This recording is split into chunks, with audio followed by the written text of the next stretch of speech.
Assalamualaikum warahmatullahi wabarakatuh. Selamat siang teman-teman semua. Perkenalkan, nama saya Pita Pasha Aprilia dengan NIM 2422184 jurusan Manajemen Universitas Mulia.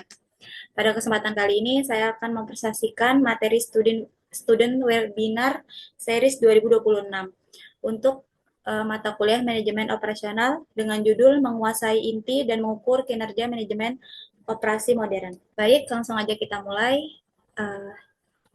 Next slide.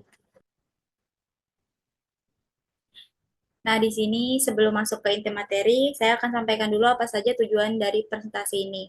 Di sini ada 5 poin utama yang ingin dicapai di dalam materi ini. Yang pertama itu memahami esensi manajemen operasi sebagai mesin yang menciptakan nilai bisnis. Yang kedua itu menganalisis sistem transformasi, yaitu bagaimana input diproses menjadi output, lengkap dengan mekanisme umpan baliknya. Nah, yang ketiga itu ada menguasai kerangka evaluasi kinerja seperti KPI, Balance Scorecard, Six Sigma, TMQ, dan benchmarking. Yang keempat itu ada mengintegrasikan konsep dari pertemuan 1 dan pertemuan 15 menjadi satu alur berpikir yang strategis. Dan yang terakhir itu menerapkan semua teori ke studi kasus nyata, baik di industri manufaktur maupun jasa. Oke, next. Kemudian di slide 3 ini ada gambaran umum materi atau peta konsep. Materi ini terbagi menjadi dua bagian besar. Jadi bagian yang pertama itu, yang sebelah kiri itu, berkaitan dengan dasar-dasar manajemen operasi. Di dalamnya itu ada pembahasan tentang esensi manajemen operasi itu sendiri, sistem transformasi input menjadi output, integrasi lintas fungsi antar departemen, perbedaan antara barang dan jasa, evolusi sejarah manajemen operasi, kerangka POAC, 5 pilar kinerja operasional, serta strategis operasional secara umum. Yang bagian kedua yang sebelah kanan itu fokus pada evaluasi kinerja. Di sini tuh kita akan membahas kenapa evaluasi itu diperlukan. Terus apa itu kerangka KPI, kemudian apa itu balance scorecard, konsep Six Sigma dan TMQ, kemudian siklus umpan balik dalam evaluasi, kasus lapangan sebagai contoh nyata, sintetis atau penghubung semua konsep menjadi satu ekosistem, dan terakhir itu bagaimana semua ini bermuara pada keunggulan kompetitif perusahaan. Oke, lanjut. Sekarang kita masuk ke slide yang keempat, yaitu esensi manajemen operasi atau persamaan pencipta nilai. Di sini tuh banyak orang, terutama masyarakat awam itu sering membayangkan bahwa manajemen operasi itu sekedar mengawasi pabrik atau memastikan mesin-mesin itu berjalan. Padahal sebenarnya lebih luas daripada itu. Manajemen operasi ini sebenarnya proses pengatur sumber daya secara optimal dengan tujuan mentransformasikan input yang masih mentah itu menjadi output yang bernilai tambah tinggi bagi konsumen. Jadi ada proses perubahan nilai di dalamnya, bukan sekedar mengubah bentuk fisik menjadi barang aja, tapi merubah nilai itu. Kita punya 4 elemen input utama, yaitu tenaga kerja, modal, bahan baku, dan informasi. Keempat elemen ini tuh kemudian melewati proses transformasi operasional, dan hasilnya adalah output, berupa barang dan jasa yang sudah memiliki nilai tambah dibanding kondisi awalnya. Ada beberapa konsep kunci yang perlu digarisbawahi di sini tuh. Pertama, manajemen operasi itu mengelola apa yang disebut 4M, yaitu material atau bahan baku, manusia atau tenaga kerja, modal, dan mesin. Kedua itu tujuan akhirnya adalah menghasilkan nilai tambah atau value bagi pelanggan. Dan di sini ada sistem transformasi dan diagnostik barang versus jasa. Secara umum itu, sistem transformasi terdiri dari 4 elemen, yaitu input yang terdiri dari material, manusia, modal, dan mesin. Kemudian masuk ke proses transformasi, menghasilkan output berupa produk fisik maupun layanan jasa. Dan yang terakhir itu adalah nilai tambah atau value yang pada akhirnya menentukan keunggulan kompetitif perusahaan. Seluruh proses ini tuh selalu diawasi melalui mekanisme umpan balik, misalnya lewat kontrol kualitas dan respon dari pasar. Jadi prosesnya tuh nggak bakal berhenti di situ aja setelah output dihasilkan. Dari segi wujud produk manufaktur itu bersifat tangible dan bisa dipegang atau dilihat secara fisik, sedangkan jasa itu bersifat tidak berwujud. Di sini ada evaluasi kinerja operasional. Kenapa evaluasi kinerja itu penting? Ada 3 fungsi diagnostik utamanya. Yang pertama itu, evaluasi kinerja itu berfungsi mendeteksi inefisiensi dan bottleneck atau hambatan dalam proses produksi. Yang kedua itu mengubah data operasional yang masih mentah menjadi indikator yang menunjukkan sejauh mana pencapaian strategis perusahaan. Yang ketiga itu evaluasi kinerja bisa memvisualisasikan kondisi secara real time. Misalnya kondisi rantai pasok atau supply chain management dengan visualisasi ini. Selain fungsi diagnosis tadi, ada juga 3 objektif utama dalam evaluasi kinerja ini. Objektif yang pertama itu pengendalian biaya, yaitu memantau serapan anggaran dan meminimalkan pemborosan atau waste dalam proses operasional. Yang kedua itu peningkatan kualitas, yaitu menjamin produk atau jasa yang dihasilkan memenuhi standar yang diterapkan. Yang ketiga itu menyelaraskan indikator KPI operasional sehari-hari dengan visi korporat jangka panjang perusahaan. Kita akan bahas kerangka ini yang digunakan untuk mengevaluasi dan meningkatkan kinerja operasional perusahaan. Yang pertama itu ada KPI atau Key Performance Indicator yang fungsinya mengukur sejauh mana pencapaian target operasional yang sudah diterapkan oleh perusahaan. Yang kedua itu ada Balance Scorecard atau BSC yang fungsinya itu mengukur strategi perusahaan dari 4 perspektif yang berbeda. Yang ketiga itu ada Six Sigma yang fokus utamanya itu mengurangi kesalahan atau cacat dalam suatu produksi di perusahaan tersebut.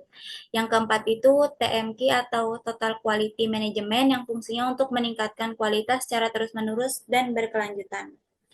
Dan yang kelima itu ada benchmarking, yaitu metode untuk membandingkan kinerja perusahaan kita dengan kinerja perusahaan lain yang dianggap lebih baik industrinya. Nah, di sini ada integrasi materi. Ada 5 komponen besar yang saling terhubung. Komponen yang pertama itu desain sistem operasi yang merupakan materi dari pertemuan 1. Isinya tuh tentang alur input menuju transformasi menuju output. Ditambah dengan fungsi manajemen POAC tadi. Komponen kedua itu 5 pilar kinerja yang mencakup kualitas, biaya, waktu, produktivitas, dan juga fleksibilitas. Kemudian komponen ketiga itu ada pengukuran dan evaluasi yang merupakan materi dari pertemuan 15, mencangkup KPI, Balance Scorecard, Six Sigma, TMQ, dan benchmarking. Seperti yang sudah kita bahas sebelumnya. Komponen keempat itu siklus umpan balik, itu juga ada di pertemuan 15 dengan alur monitor, kemudian identifikasi masalah, lalu koreksi, dan terakhir dikembangkan lagi menjadi lebih baik. Dan komponen yang kelima itu keunggulan kompetitif yang merupakan sintetis dari semua, yaitu gabungan antara nilai bagi pelanggan dan profitabilitas perusahaan dalam jangka panjang. Hubungan kunci dari kelima komponen ini itu sebagai berikut. Materi manajemen operasional pertemuan 1 berfungsi untuk menetapkan sistem dan standar penciptaan nilai bagi perusahaan. Sedangkan kalau materi evaluasi kinerja di pertemuan 15 itu berfungsi untuk memastikan bahwa sistem tersebut berjalan pada efisiensi puncak secara berkelanjutan melalui siklus pengukuran, identifikasi, dan perbaikan yang tiada henti. Nah, di sini ada studi kasus PT Nusantara Prima Motor. Profil perusahaan ini bergerak di industri manufaktur kendaraan roda 2 dan roda 4.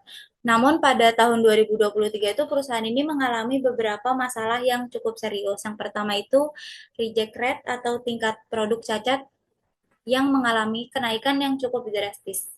Dari yang semulanya cuma 1,2% naik menjadi 4,8%. Itu artinya ada peningkatan produk gagal yang hampir 4 kali lipat.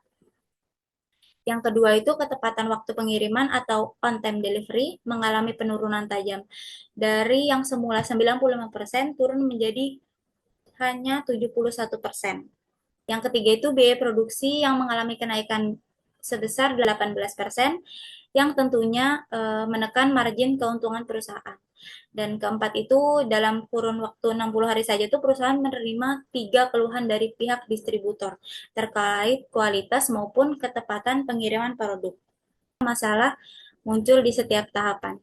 Dari sisi input itu bahan baku dari pemasok ternyata tidak konsisten kualitasnya. Dari sisi SOP atau standar operasional, prosedur itu belum diperbarui mengikuti perkembangan zaman. Ditambah lagi kondisi mesin produk yang sudah tua dan mulai menurun performanya.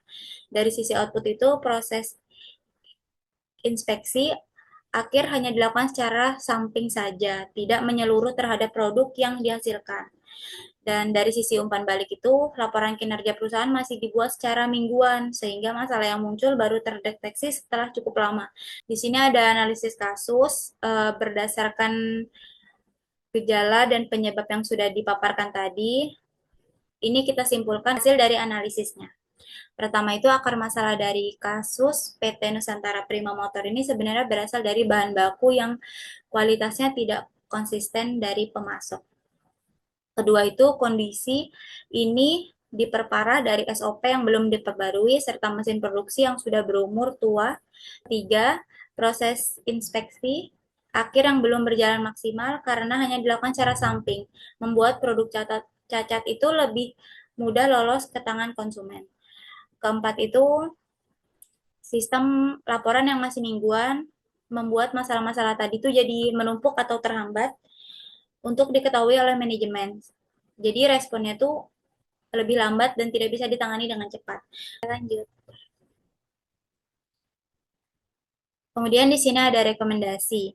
Berdasarkan hasil analisis tadi, ini ada beberapa rekomendasi perbaikan yang mungkin bisa diterapkan oleh PT Nusantara Prima Motor maupun perusahaan lain dengan permasalahan yang mungkin serupa. Rekomendasi pertama itu melakukan evaluasi pemasok secara berkala. Kemudian rekomendasi kedua itu memperbarui SOP dan melakukan perawatan mesin secara rutin. Rekomendasi yang ketiga itu menerapkan inspeksi pada titik-titik proses yang penting. Dan rekomendasi yang keempat itu menggunakan dashboard KPI secara real time. Dengan adanya dashboard ini, manajemen bisa menentukan dan memantau kondisi operasional kapan saja, sehingga masalah bisa lebih cepat terdeteksi dan direspon. Diharapkan bisa mengembalikan performa perusahaan seperti sebelumnya, bahkan bisa lebih baik lagi. Lanjut. Sebelum saya lanjutkan ke bagian kesimpulan, saya ingin membuka kesempatan terlebih dahulu. Apakah ada pertanyaan, tanggapan, atau masukan terkait materi yang sudah saya berikan? Jika ada pertanyaan, saya persilahkan. Izin bertanya, saya Divarulia Apriliani dengan NIM 2422076. Saya ingin nanya, kalau boleh tahu nih, kenapa sih PT Nusantara Prima Motor bisa mengalami penurunan kinerja yang cukup parah di tahun 2023? Dan apa sih penyebab utamanya? Oke, saya simpan dulu. Uh, Jika ada yang ingin bertanya lagi. Saya ingin bertanya, perkenalkan nama saya Muhammad Hasim dengan NIM 2422011. Pertanyaan saya, di slide tadi ada istilah 4M. Bisa dijelaskan lebih rinci apa maksud dari 4M itu dan kenapa keempatnya harus dikelola bersamaan. Terima kasih. Oke, saya akan menjawab pertanyaan dari Diva dulu ya. Jawabannya itu penyebab utamanya itu ada di beberapa tahap. Yang pertama itu dari bahan baku yang kualitasnya tuh naik turun. Kemudian SOP perusahaan yang sudah lama tidak diperbarui. Kemudian ada mesin produksi yang juga sudah tua. Pemeriksaan produk akhir cuma dilakukan secara samping saja bukan menyeluruh. Dan laporan kinerja itu masih sistem mingguan gitu. Jadi masalah barunya tuh ketahuan pas sudah terlambat. Gimana, Diva? Baik, sudah cukup. Terima kasih. 4M itu kan singkatan dari material, manusia, modal, dan mesin. Keempatnya itu harus dikelola secara bersamaan karena mereka tuh saling berkaitan. Misalnya nih, kalau mesinnya bagus, tapi bahan bakunya jelek kan, eh, bakal tetap jelek juga kan produknya, bakal nggak maksimal juga. Jadi keempat elemen itu tuh harus seimbang supaya proses produksinya tuh berjalan dengan lancar. Gimana Hasim? Ya, diterima. Terima kasih. Oke, lanjut slide selanjutnya. Di sini ada slide kesimpulan. Di sini saya merangkum poin-poin penting yang menjadi kesimpulan utama. Yang pertama itu manajemen operasi pada dasarnya itu bertugas mengatur input, proses, dan output dengan tujuan akhir menciptakan nilai tambah bagi perusahaan maupun konsumennya. Kedua itu alat-alat evaluasi seperti KPI, Balance Scorecard, Six Sigma, dan TQM sangat membantu perusahaan dalam mengukur sekaligus memperbaiki kinerja operasional secara berkelanjutan. Yang ketiga itu dari studi kasus PT Nusantara Prima Motor yang sudah kita bahas tadi, terbukti bahwa perbaikan pada sisi pemasok, mesin, dan sistem pengukurnya itu secara nyata bisa meningkatkan kualitas produk, ketepatan waktu pengiriman, sekaligus efisiensi biaya produksi. Dan yang terakhir itu yang nggak kalah penting, evaluasi kinerja itu harus dilakukan secara berkelanjutan, bukan hanya sekali waktu saja. Karena inilah yang menjadi kunci untuk menjaga daya saing perusahaan dalam jangka panjang. Oke, lanjut. Nah, di sini ada referensi. Materi yang saya sampaikan ini disusun berdasarkan beberapa referensi. Yang pertama itu buku Operations Management. Terus ini karya Heiser, Render, dan Munson. Terbit tahun 2020. Kedua itu buku Operations and Supply Chain Management karya Chess, Jasop, dan Aquilino. Terbit tahun 2019. Kemudian yang ketiga itu ada buku The Balance Scorecard karya Kaplan dan Norton, terbit pada tahun 1996. Keempat itu buku The Six Sigma Way karya Pande, Neumann, dan Chavard, terbit pada tahun 2000. Dan yang terakhir itu slide perkuliahan manajemen operasional atau materi yang sudah saya pakai, manajemen operasi dan rantai pasok, khususnya pertemuan 1 dan juga pertemuan 15. Selanjutnya, demikian presentasi yang bisa saya sampaikan pada kesempatan kali ini. Saya berharap materi tentang manajemen operasi dan evaluasi kinerja bisa memberikan gambaran yang lebih jelas. Jika ada salah kata atau kekurangan, saya mohon maaf. Saya akhiri. Wassalamualaikum warahmatullahi wabarakatuh. Selamat siang. Waalaikumsalam warahmatullahi wabarakatuh. Selamat siang